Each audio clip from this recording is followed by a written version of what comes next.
Alors, nous continuons notre route, puisque ce Shabbat est un très très grand Shabbat. C'est le Shabbat Chazak.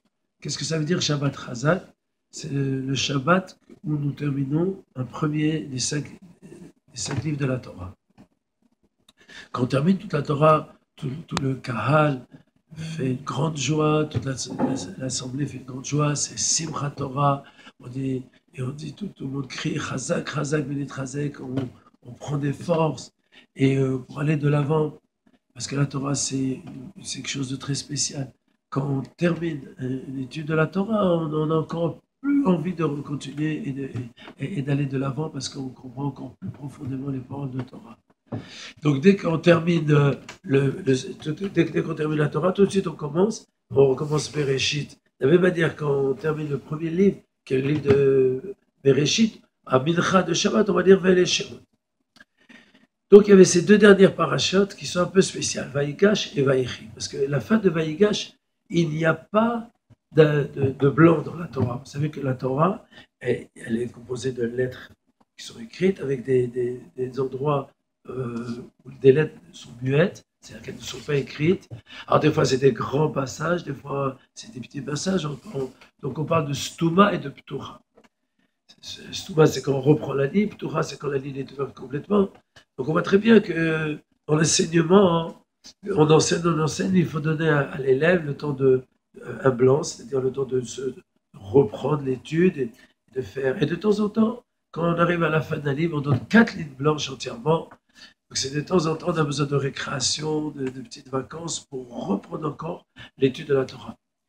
Maintenant, vous savez, les 2 premiers livres de la Torah, c'est que des livres d'histoire. Les lois, elles vont vraiment commencer dans le 3e livre de la Torah, avec toutes les 613. Maintenant, c'est pourquoi toutes ces histoires? Parce qu'il faut créer, former l'homme dans sa moralité. Et quand l'ustensile est pur et propre, et que l'ustensile est entier, alors on peut le remplir de lumière, on peut le remplir d'enseignement. Ce n'est pas des choses qui ont été perdues. Donc Bereshit, c'est un enseignement très très fort. C'est la création du monde, jusqu'à la construction du monde avec Avraham, Yitzhak et Yaakov. Et voilà que Avraham, Yitzhak et Yaakov, et voilà que Yaakov, le 3e patriarche, qui a eu que des bons enfants, c'est-à-dire que Mitat Shema, tous ses enfants étaient parfaits. Voilà que Yaakov va nous quitter. Et la paracha, elle s'appelle Vayechi. Et il a vécu.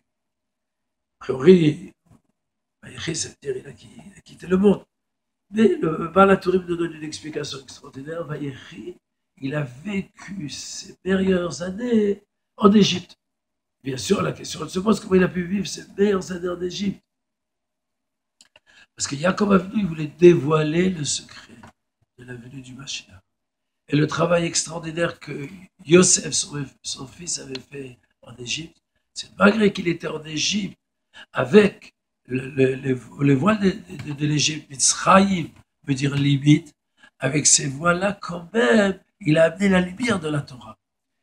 Et ça, c'était une force spéciale que Jacob y voyait et qu'il voulait donner à ses enfants. Il n'a pas pu leur donner le secret du Mashiach, puisque Dieu lui a fermé. C'est pour ça que Parashat Vaïgash, elle est complètement, il n'y a pas d'ouverture. Et que les Juifs ont fermé leurs yeux tellement ils étaient perdus sans leur maître, sans leur patriarche, Yaakov Avinu. Mais avec toutes les brachot qu'il donne dans la paracha, il leur donne les forces et les ustensiles pour pouvoir affronter le galout. Et quand Yaakov Avinu quitte le monde à 147 ans, et qu'après, c'est ses fils, et on commence un nouveau livre de la Torah, qui est un livre que Vele Shemot, on commence l'exil d'Égypte. Alors, qu'est-ce que le peuple d'Israël fait dans toutes les synagogues et dans le monde entier? Tout le monde proclame Chazak, Chazak, Bénit Chazak. On doit être fort, on doit se renforcer. C'est-à-dire qu'on prend clairement qu'on ne doit jamais baisser les bras. Yaakov Avinu, il vient de nous quitter. C'était une force très très grande. Mais il nous a laissé en nous le koar, la force d'aller de l'avant. Ça, c'est le sujet de Chazak, Chazak, Bénit Chazak. Et celui qui lit la Torah, celui qui monte au Sefer Torah et tout le Kahal doivent crier ça, Chazak, Chazak, proclamer Chazak, Chazak, Bénit Chazak. Et on dit clairement, bien que l'exil commence, et un exil difficile, mais on sait qu'on va sortir fort de ça, qu'on va sortir chazak. Alors c'est ça l'enseignement de ce Shabbat chazak que Dieu nous donne, la force de transformer cet exil. Il nous a déjà donné la force, le Rabbi nous a déjà dit on a déjà transformé l'exil. Rien que de recevoir la venue du Mashiach, on est déjà fort, que Dieu fasse que ça se réalise dans nos jours. Amen. Kenny Ratson.